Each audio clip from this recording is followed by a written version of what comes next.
Welcome back to the Campfire Chat Podcast. So today we're going to be covering the Idaho University murder case. And oh my god, I've heard that joke so many times because I'm from around that area.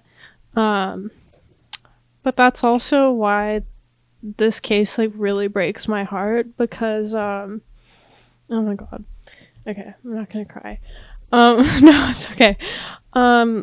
It's the people involved, the victims, were from really close to where I'm from and where I lived.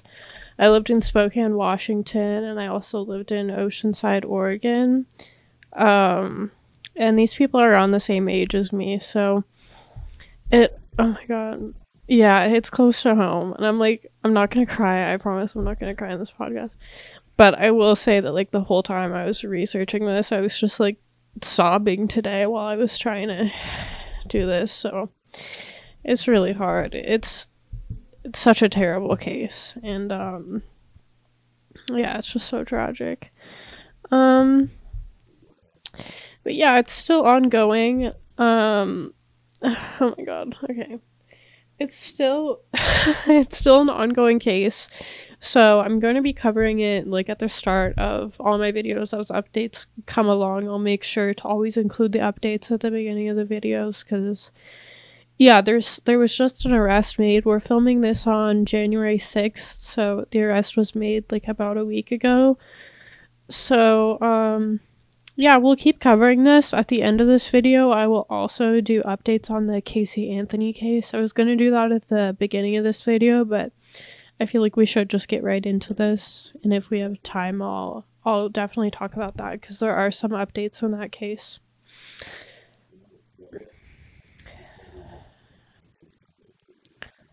So this case takes place in Moscow, Idaho, which is it's a university town. There's only 25,000 people in it. 10,000 of them are students at the university.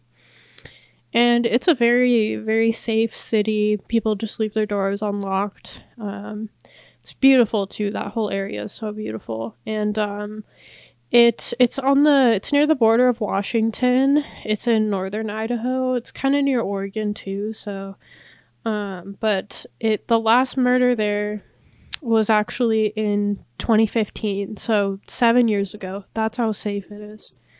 Yeah, it's I think it's safer than 95% of cities in the US. So it's really, yeah.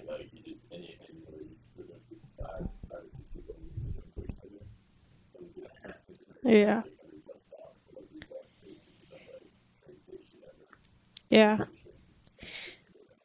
But yeah, it's a beautiful area. The weather is great. It's just the people around there, in the Pacific Northwest in that area, are just gems too. Everyone's so nice, and it's a very active area. A lot of people love to hike and stuff like that. So it's just a really great place, and it seemed that everyone there really enjoyed it. So Ethan, Xana, Madison, and Kaylee all attended the University of Idaho and lived together. So Madison Mogan was 21 years old. She was from Coeur d'Alene, but was born in Eugene, Oregon. And she was known as being funny and hardworking, and she actually made the dean's list every semester that she attended university. Yeah, very hard to do. Yeah. So, and she was in school for marketing and was set to get her degree soon. And yeah, she just seemed like such a sweet girl. She really loved to have fun. You can see she went to a lot of festivals and concerts. And apparently she just loved to chill and get cozy and watch sports games and stuff like that. And the next girl is Kaylee Goncalves, I think is how you pronounce her last name. And she was also 21 years old, but she was from Rathdrum, Idaho, which is a suburb of Coeur d'Alene. So in the US, they don't really have this as much in Canada, but in the US, like most cities or bigger cities have like suburbs of them, which is like it's like a different town, but it's just very close.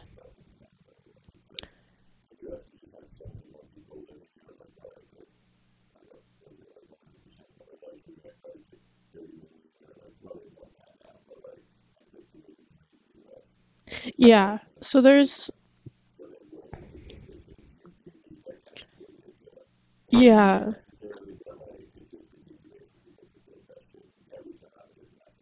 Yeah.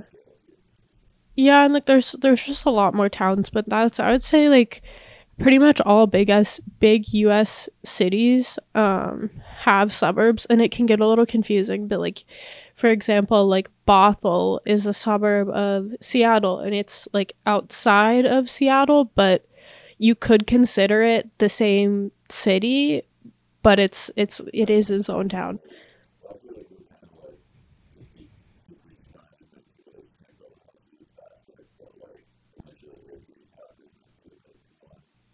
Yeah.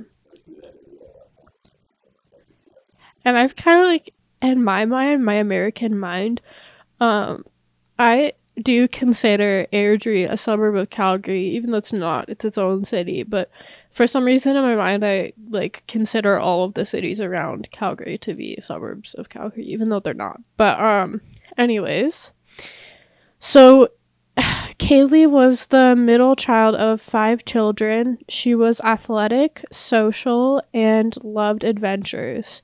And she actually met Madison when they were in middle school, and they had been best friends ever since then.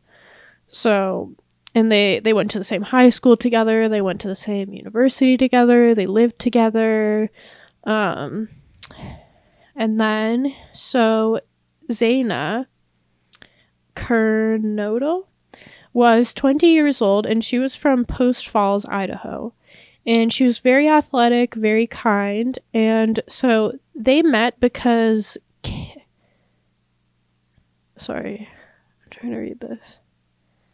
I didn't write it down, but I'm pretty sure Zaina and Kaylee went to, or not went to, they worked together in a restaurant part time. So that's how they met. And so they became friends. And then her, Maddie, and Kaylee were friends. And then Zaina's boyfriend, Ethan Chapman, was 20 years old, and he was from Conway, Washington. And he was actually a triplet, and he was very close with his siblings. He was also very athletic and kind, and that's how they kind of related. And so he knew everyone because obviously he was dating Zaina, and he would stay over at their house all the time.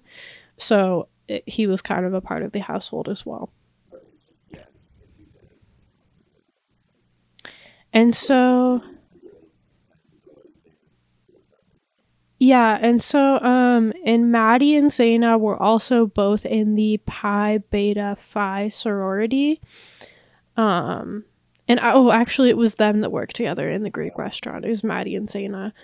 Um but like sororities, like you might think of it in a way as like everybody lives in the house, but it's not really that way. Like you can live separately and just still participate in the sorority activities.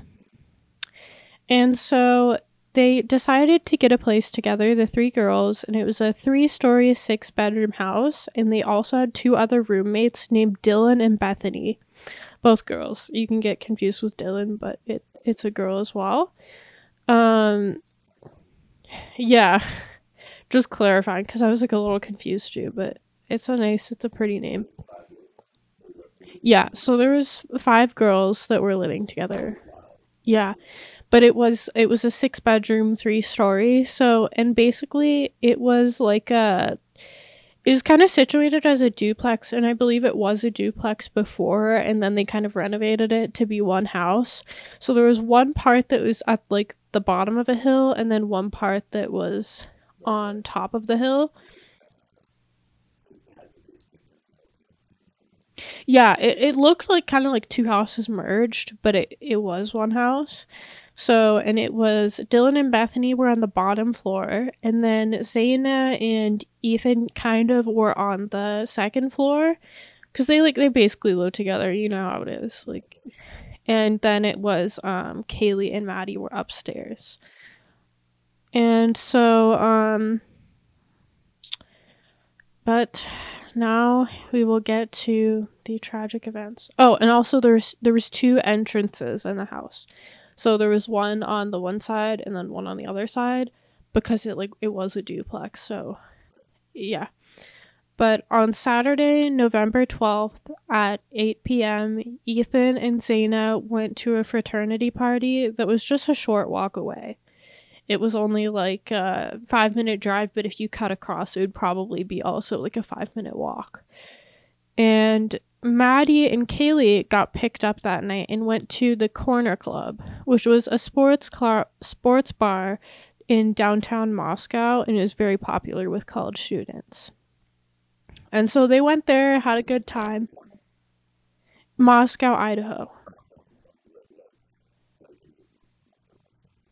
Yeah, but no, it was... There's like, I think every state in the U.S. has a city named Italy, too. Not really. I mean, probably. I don't know. It's the city names. There's so many cities in the U.S. that I think that they just get a little lazy on the names. Yeah. So, and the pair left the Corner Club at around 1:30 a.m. and they were then seen on a Twitch live stream, actually, at a popular food truck nearby. So, basically, the owner of the food truck had he would Twitch live stream every night. So yeah, but what he would do is there would be a Twitch live stream of him in the truck, and then there would be several outside watching the people outside and everything. Yeah. They're caught on Twitch. But so in the footage, you can see them just kind of ordering some pasta, and people have pointed out that there is a man in a hoodie kind of standing behind them, staring at them in the background, not in line.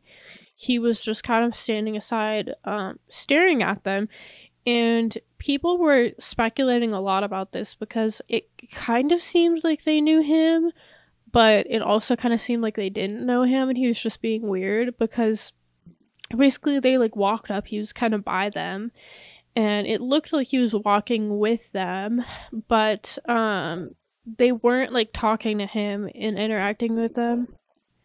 Kind of, but it looked like they maybe knew him and were walking with him. So, which is weird because then when they start ordering and when they're standing there waiting in the line, they're not talking to him, but he's standing by them, and he's kind of talking to other people that are by them. Yeah, he was fully talking to this one man that was there. And he wasn't even in the line. He was standing behind. Well, no, so he's staring at them, and he there was only one time they interacted on the whole Twitch live stream with this man, and it you couldn't even really tell if they were talking to him. It was just they looked at him and he looked at them, and it looked like they said something, but you couldn't really be certain. And so he was talking to this guy, and then the 2 girls got their food, and then they got into an Uber to go home, and the guy in the hoodie, it was so weird. He booked it as soon as he realized that they left. He was talking to someone else, and then they left while he was talking to someone else. And it's so weird. In the footage you can see it's so strange. They get in the car, they leave, and the guy who he's talking to points to be oh, they left, and he just starts sprinting. It was very weird. And the guy who was talking to him at the food truck was interviewed, though, and he sounds like a weirdo. He was being super strange, the guy that they talked to.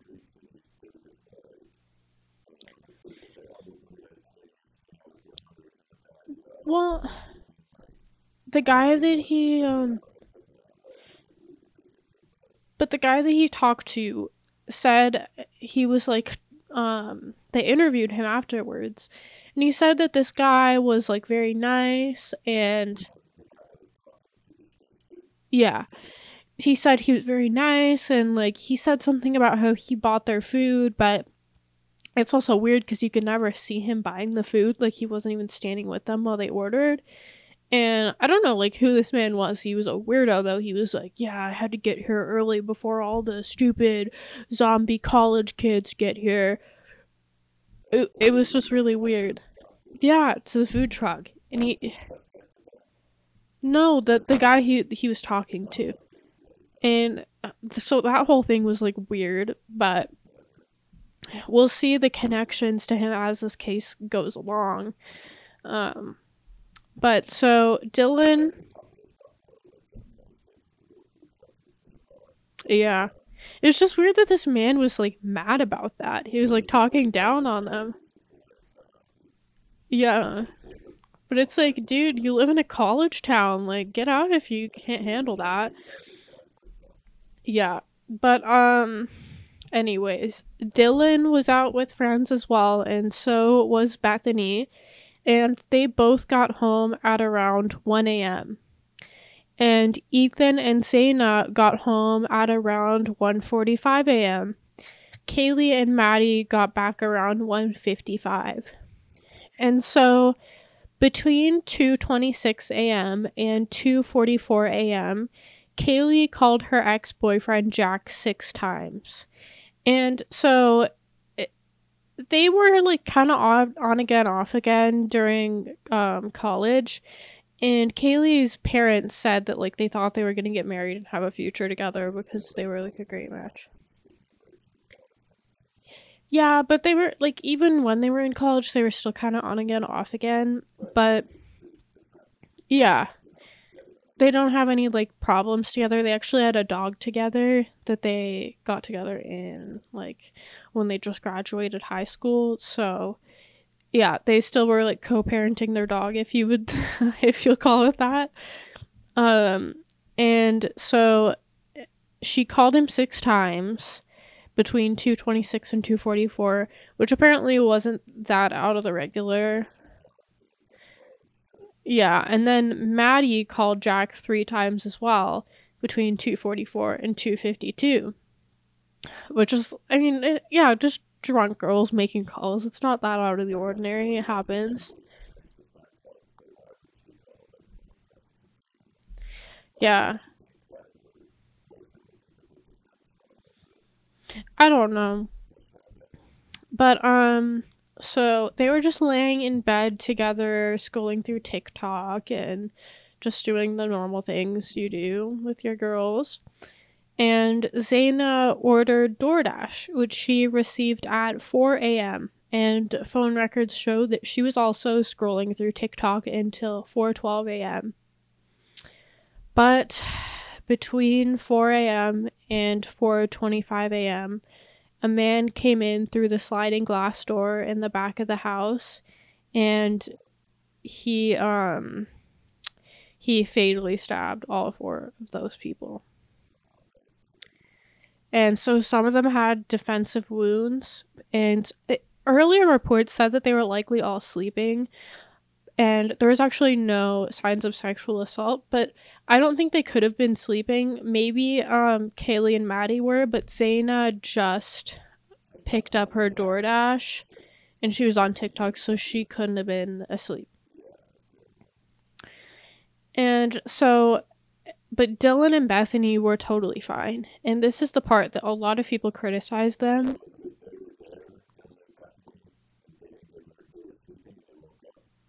Yeah, but so what happened was they actually didn't call the police until noon the next day.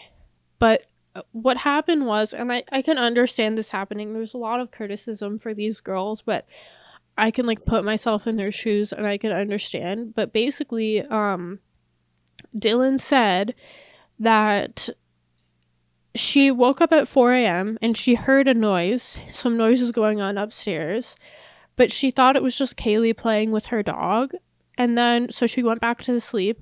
She got up again when she heard Xana screaming, and she opened the door, and I guess she just was like, okay, that's weird, but she didn't want to like go up there because she was scared. So she closed the door, and she hears more like crying from Xana. So she opens the door again, and she just sees a man walk by in a black ski mask and all black clothes and a hoodie, and he apparently just walks right by her, but she was in total shock just standing in the doorway. And like, we're not sure because it was really dark, so it's possible that he saw her and it's possible that he didn't see her. So, but she said he just walked right by her and she was paralyzed with fear. And then she ended up convincing herself that it was just in her head and it was like a bad nightmare or some sort of like hallucination she had. She thought she was still asleep or in a nightmare, so she just laid back down and went back to sleep because she thought it was a nightmare. And I can understand that, like, especially sometimes as a younger person, it's like when terrible things happen, you're like, there's no way. Yeah. Or sometimes just when horrible things are happening, you're just like, there's no way that happened. It has to be in my head. I have to be like imagining this. Like, it's got to be like, there's no way something that horrible happened. Yeah. And I'm sure you would never think that in a house somebody just came in and murdered all of your friends. Like, even if you did kind of see it, like, you would just feel like you were kind of imagining it. The other girl, I think, was asleep the whole time because actually, not saying it was Dylan.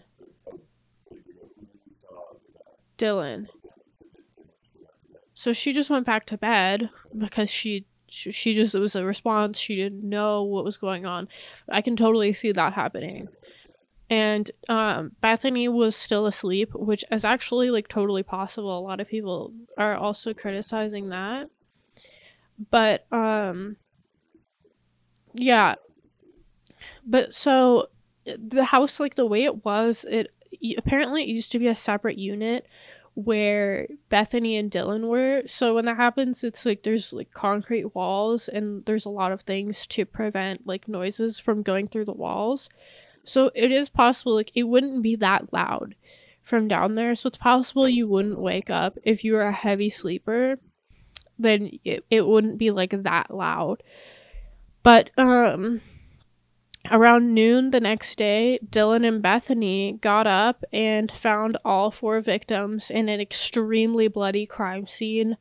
There's photos that have actually leaked. There's blood running down the outside of the house. Like through the walls, there's blood running down the outside of the house. So it had to be like crazy. But so Dylan and Bethany got up. They found this. They were freaking the fuck out. One of them fainted, and the other one called their friend and then called the police because I don't know. I mean, it's such a shocking situation. There's like no really right way to. Yeah. And so they were just freaking out. And so after the police came, the university immediately issued a shelter-in-place warning, and WSU, Washington State University, is actually only 15 minutes away, like a 15-minute drive away, because it's that close to the border, like, it's right there. So they were also given a warning, but the police did say that they did not think that there was a threat to the public, and they thought that it was personal.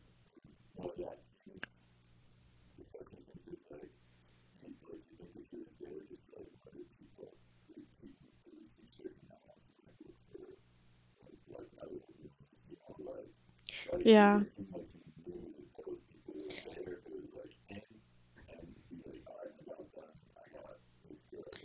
Yeah. And for it was Ethan as well, but Yeah, and then the 2 were at the frat place. But I'm not actually sure if people were reading too much into that or if it was like yeah, it's still pretty weird. But actually though,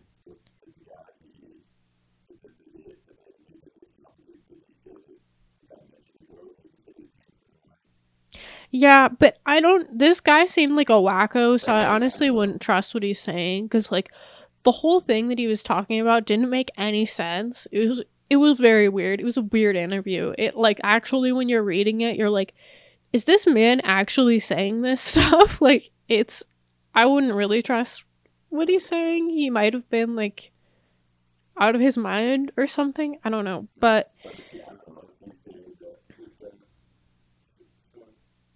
actually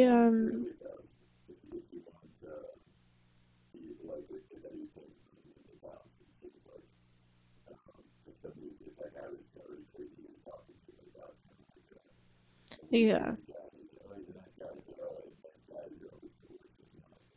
Mhm. Yeah, no, it totally could have been. But Kaylee's father also stated that either Maddie or Kaylee was likely the target as they were killed differently and much more brutally. So one of them was like, I don't know, he just went a lot harder on one of the people. And he said it was either Maddie or Kaylee. Yeah. And so interesting to note that the house backs onto a very dense wooded area, and so the killer could have easily hid and escaped through there.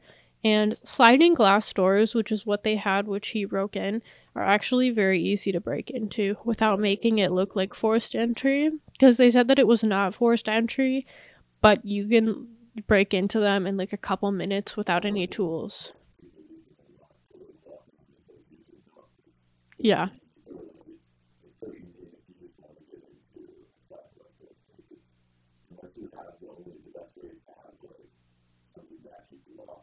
Yeah, like a stick or something.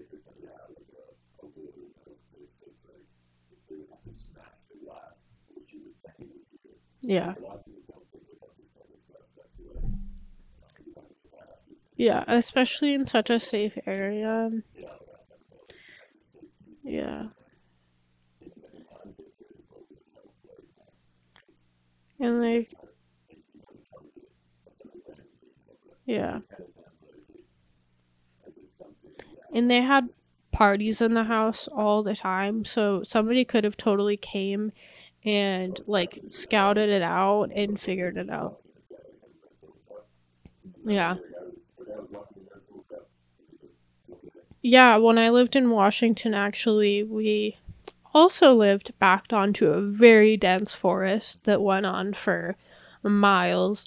And we also had a sliding glass door, but I remember as a kid, I like basically broke into them every day. Because I would like accidentally lock it behind myself. And sometimes on the old ones, there's literally just like a little thing you can slide and get in. Like it's not actually locked, even if you lock it. Like I think the one that I had as a kid, it was literally just like you'd shift like a little switch on it and it would go. Yeah.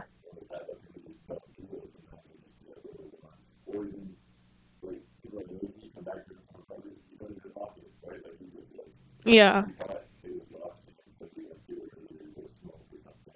I mean, I think like even we've had times where we've accidentally left our front door open for like 30 minutes.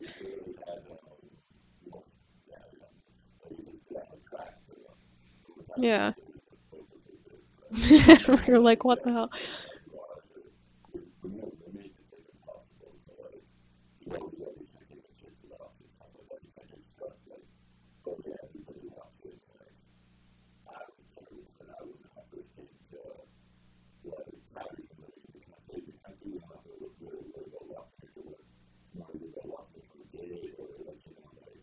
Yeah.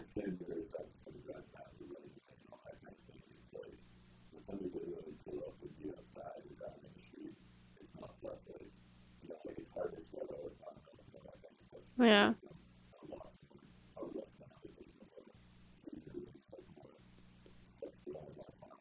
Yeah.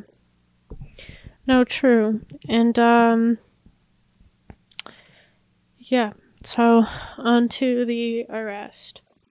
So there actually was beside Xana and Ethan, they found like the outside, I think you'd call it a sheath of a knife, like the leather pouch it goes into, and they found that and it had DNA on it. So they found that, and there was also a white Elantra that they found near the scene, and they started tracking that car, and then actually the person who owned the car changed the license plate on it, so immediately that's sus. Like a couple days later, he changed the license plate number on his car. So, and they they were suspecting this man, and so they decided he went to WSU. He's 28 years old. His name is Brian Koberger, and he goes to WSU. He's in the criminology. He's getting a PhD in criminology and criminal justice. So this guy,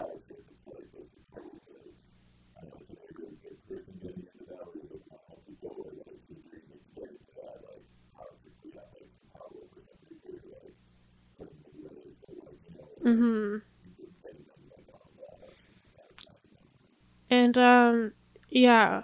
But so he also lived in Pennsylvania part-time. He's 28. He had two houses, one in Pennsylvania, one in WSU. Yeah. Yeah. So he kind of like moved to Pennsylvania also after this happened. But so the police went to Pennsylvania and followed him around and actually took garbage out of his trash can to get DNA, to get a DNA sample, and the DNA matched.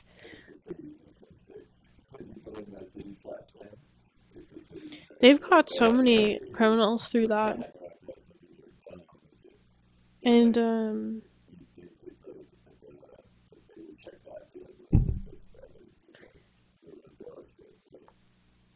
yeah, but so and he was actually vegan and for animal rights. And actually his now in jail they're accommodating his vegan diet, which is so weird. But you know what? I was actually watching another true crime.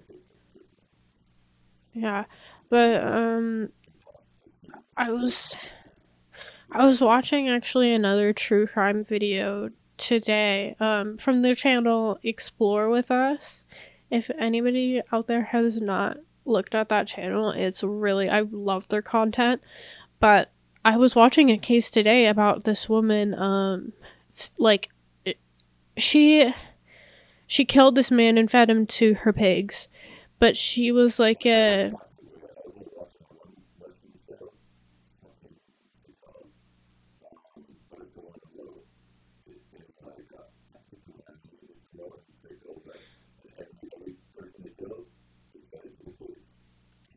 yeah. But anyways, but this woman was like, she loved her animals so much so that she hated human beings because they harmed animals. So she thought that like killing a human being was good for the planet because there would be less people. Yeah, it was weird, but it's not like an uncommon thing. There is killers that are vegan, and a lot of times that is their mindset, is that people are bad because people kill animals. So I don't care if I kill people, which is a weird backwards way to think about things. Yeah.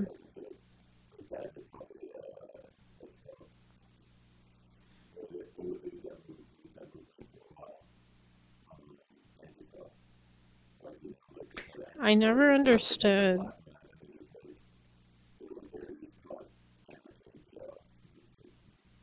I think I heard about that. I just never really understood that. But anyways, People think at first, actually, though, the police suspected that it was a young boy, like around the same age as them, who did this because maybe one of them like rejected him or something. Like, yeah,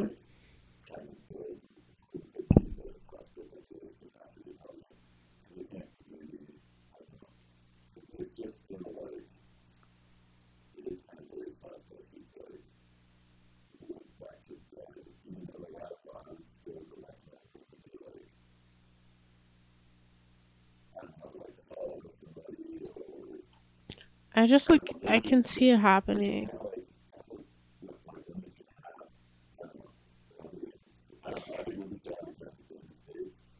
Well, but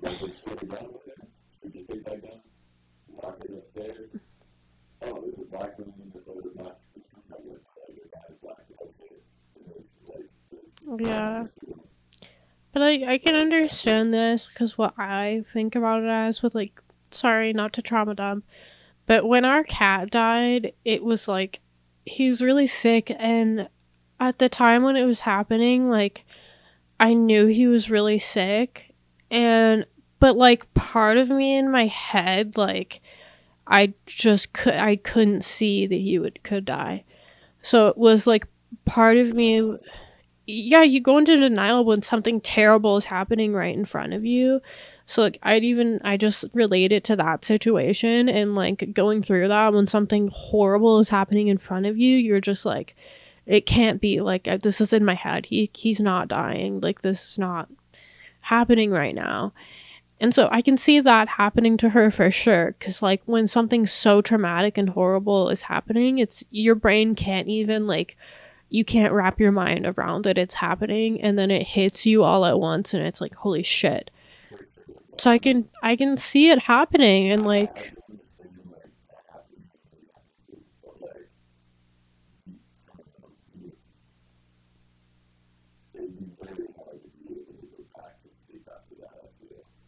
yeah.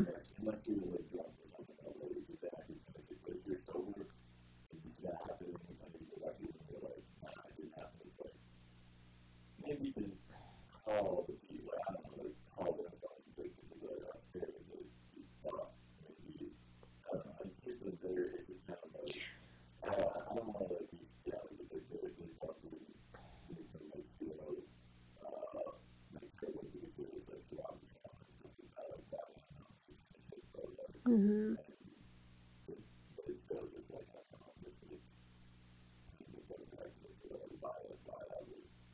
Well, and a lot of people thought that. A lot of people are confused about that. But that's the thing that uh,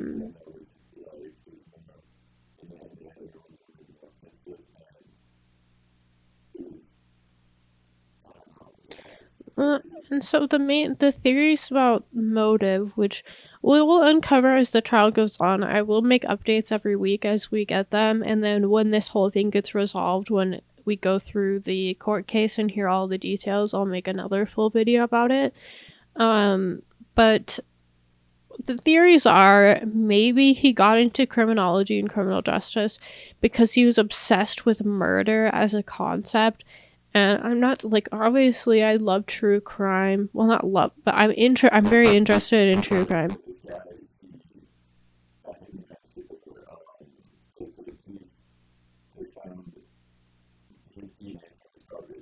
Hmm. Yeah. And then they arrested him.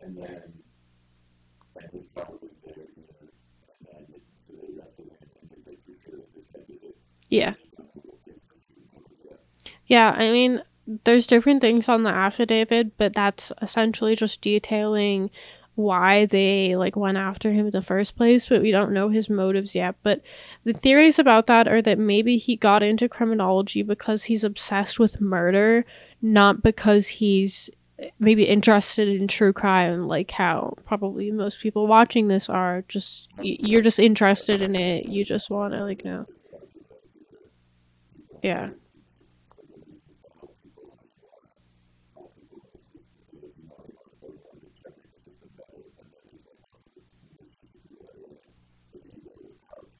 Yeah.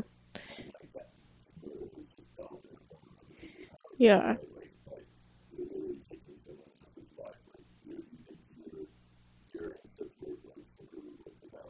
Yeah.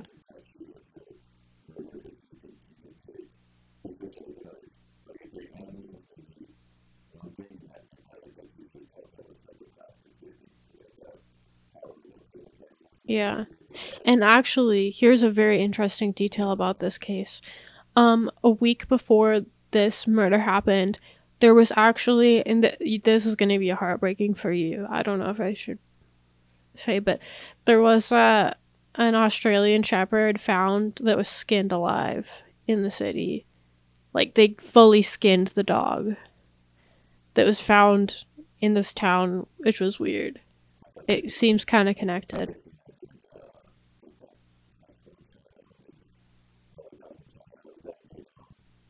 Like the Wuhan Dog Festival.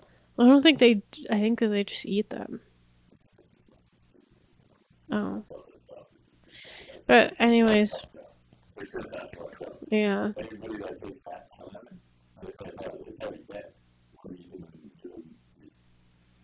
Well, I don't know how you skin something, but that's gotta be like a lengthy process. I don't want to talk about it though. That's so fucking gross. But, ugh, maybe. But anyways, there was actually in 2021 there was a similar murder in Salem, actually Salem, Oregon, and Salem, um, I'd say probably like hour or two drive, not that far, because it's like I don't. I could get out of mine. Yeah, he had a place in Pennsylvania, but the thing though is,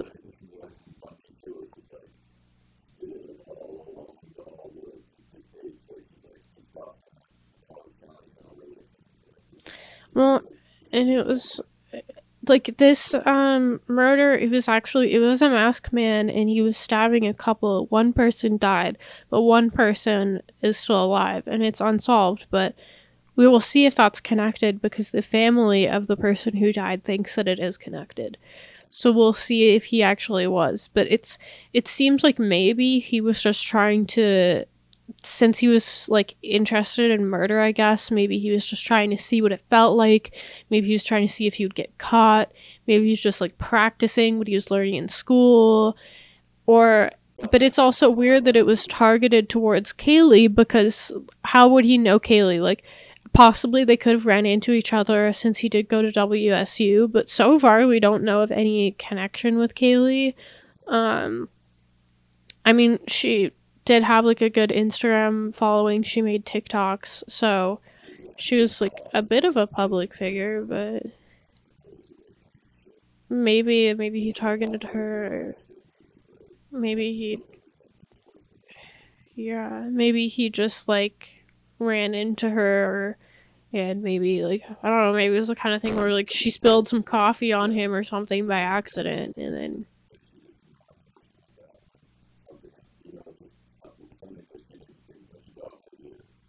yeah. And that's like it's really it's scary to be a woman and like go out alone.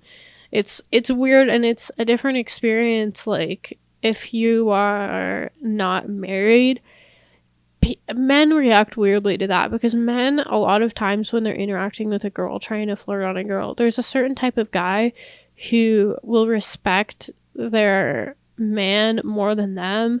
But sometimes if you tell a guy who's like trying to hit on you, like I have a boyfriend or whatever, they think you're lying or they'll like I don't know, they're like, oh, you're like just dating someone, like whatever.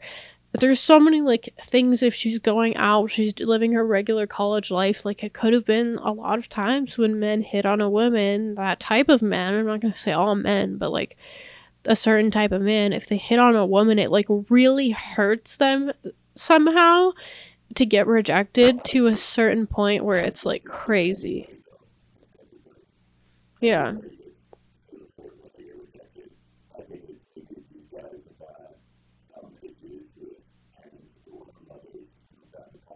Mm-hmm.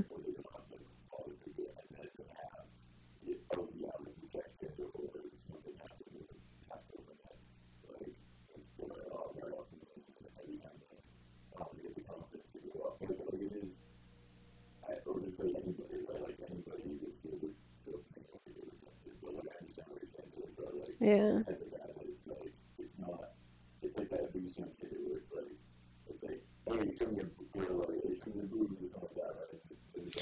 Yeah. Yeah. Well,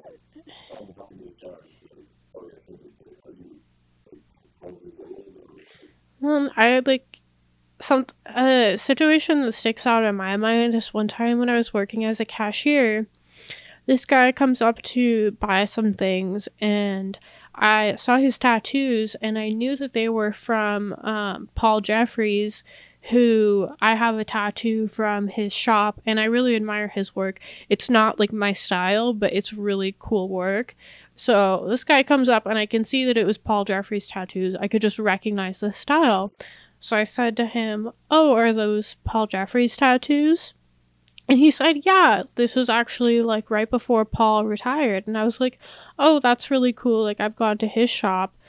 So, anyways, I just rang him up like normal. He asks for my phone number, and I was like, "Oh, I have a boyfriend. I'm sorry." And he was like, "Oh, he must be made out of gold then." And he like ran out and slammed the door. And I'm like, "Dude, yeah, it was so weird." I'm like, "I just like interacted with you normally."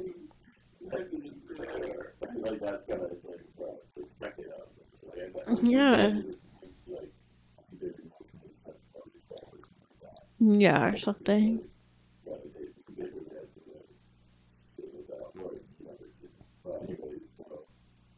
Mm-hmm.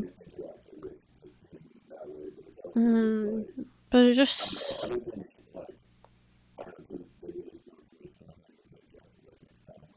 Mm-hmm.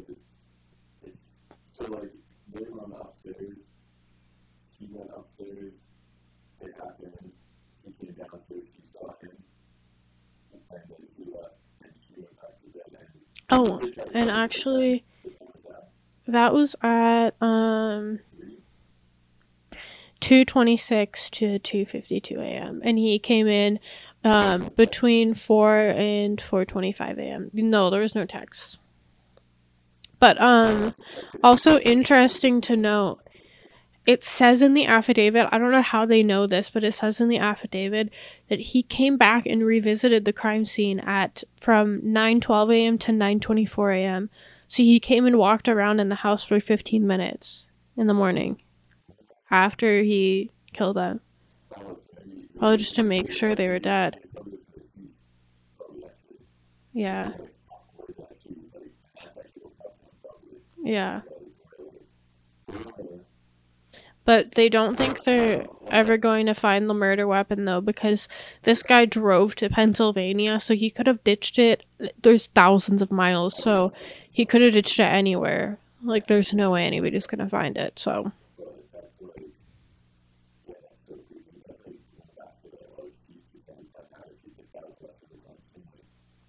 Yeah. It was beside Xana's bed.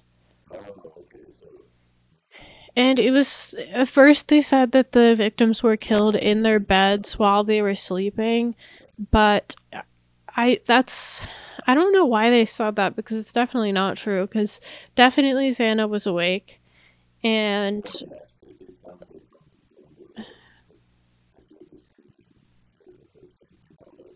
yeah. And also Maddie and Kaylee were in the same bed.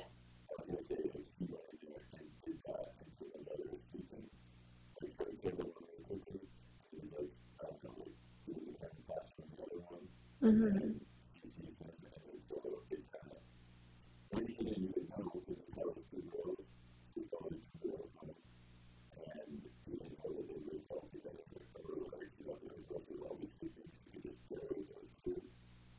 Yeah.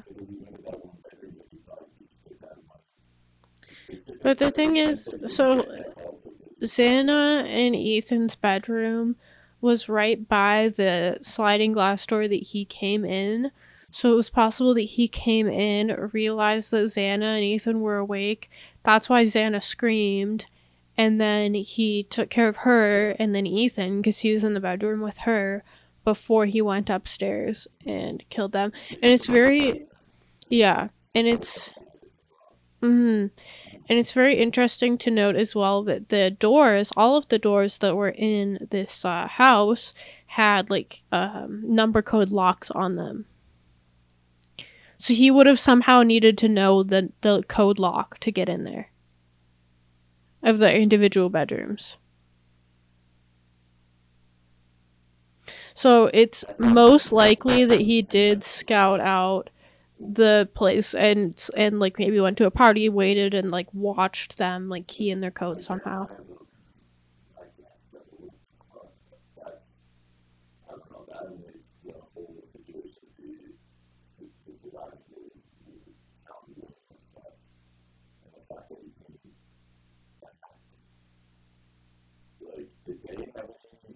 Well, the police completely cleared him, and they were actually really close with the girls. Like, they were really close friends with all of them. No, and the police, like, totally cleared them and basically told everyone to stop, like, talking about them because it's really affecting them. But, I mean, it is, like, it's strange that happened, but strange things happen, especially in these traumatic events. Like, it's just there's no right way to react in these situations when there's just so much happening and you're so overwhelmed and you don't know what to do. Well, he's definitely a psychopath.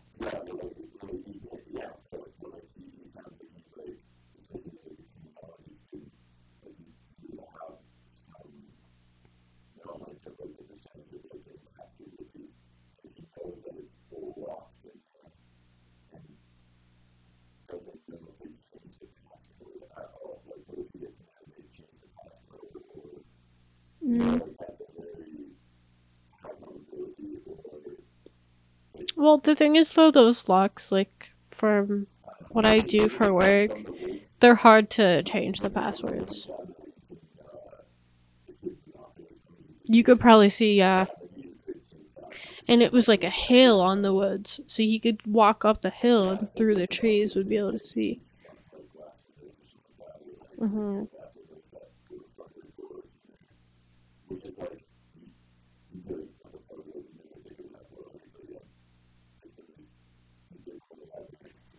But also, all of the bedrooms had their own like decks, so possibly, and there was no access to the top deck from outside, but he could have used a ladder to get up there and like go through that sliding glass door.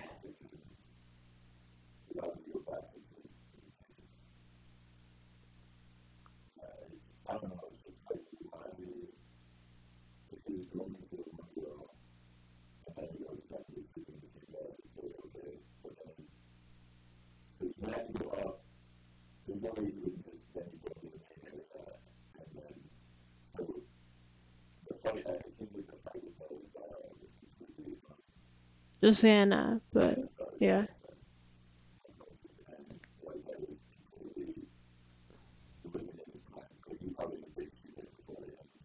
Yeah. But it's weird though, because if he had been waiting there watching, he would have seen her pick up her DoorDash order like 10 minutes before.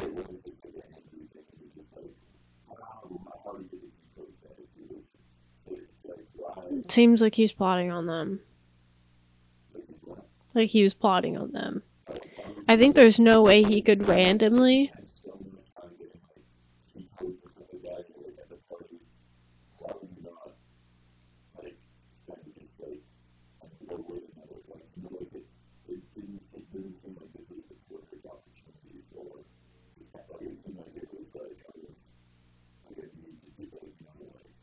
Well, he got caught after, like, well, he was arrested on December 30th. This happened on November 12th. He was caught, like, little over a month later. But also, mad respect to this police department, actually, because they kept the details on this really tight. They didn't share any information for a while, and a lot of people were criticizing them about this, but I think it worked out good, because it's very hard to find someone like this after such a short amount of time, especially based off of DNA evidence. So they definitely were on their game, the police department. Probably because they were in a college town, and they probably were very educated if they, like, been around lots of professors and stuff. Yeah.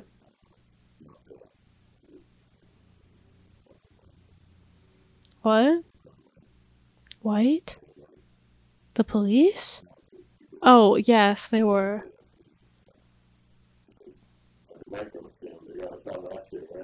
Yeah. And they're beautiful girls, too. Yeah.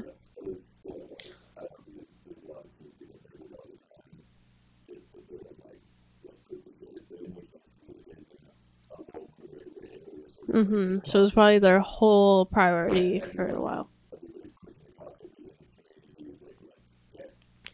And they were under so much criticism at first, too. The cops, people thought they weren't doing anything. People thought that they were, like, all these things. It was really weird how people were kind of mad at them about that. Yeah. It was actually the coroner.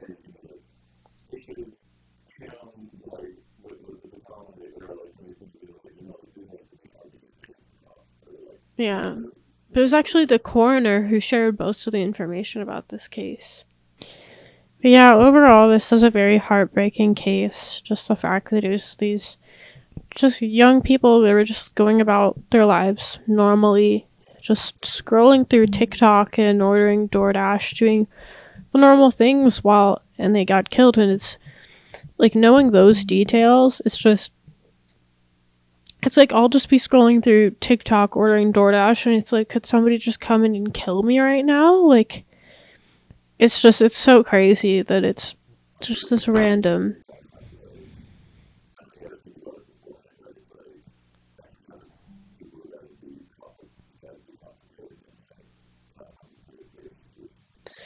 Yeah. Not that it's their fault at all. It's not.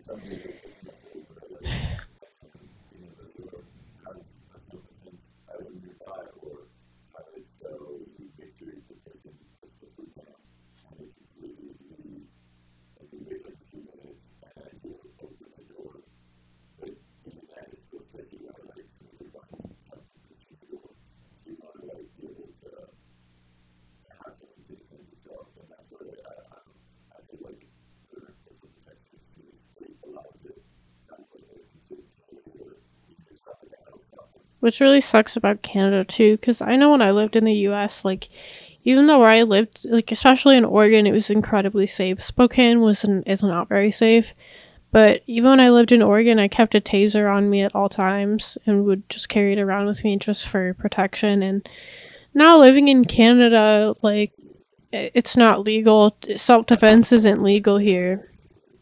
Even if you, like, just punch someone the wrong way and it kills them, which I know how to punch someone to kill them. Like, if a man, here's the thing, okay, if a man is ever attacking you, you gotta go, like, up the nose, and that can kill them, or at least, like, knock them unconscious, because the bones will go, like, up into their brain. Yeah, but anyways, it's not legal here, and it makes me feel so unsafe living here, because it's just like I don't have anything on me sometimes. I had a time, like, just a couple weeks ago, I was working, and I'm not going to share, like, what I do or anything about my work, just for the protection of my clients, and I don't want to share any of their information, but I was walking around, like, I was just walking outside of an apartment building outside, and a homeless man starts running after me with a giant stick and yelling at me. And luckily he, like, chased me down the street, and there was, like, a group of people around, so he stopped chasing me when he noticed that there was people around there, which, thank God that there was people around, because usually there isn't at that particular place. So it's terrifying, and I think, and they did have a dog, but that's the weirdest thing about this case too, is that he didn't kill the dog even though it was barking the whole time because he was a vegan, and for some reason didn't think. Yeah, but he didn't do anything to it. It is weird. And we'll learn more details about it as it goes. Like, once again, subscribe, like, turn your notifications on. I will cover this every week until we get to the bottom of this.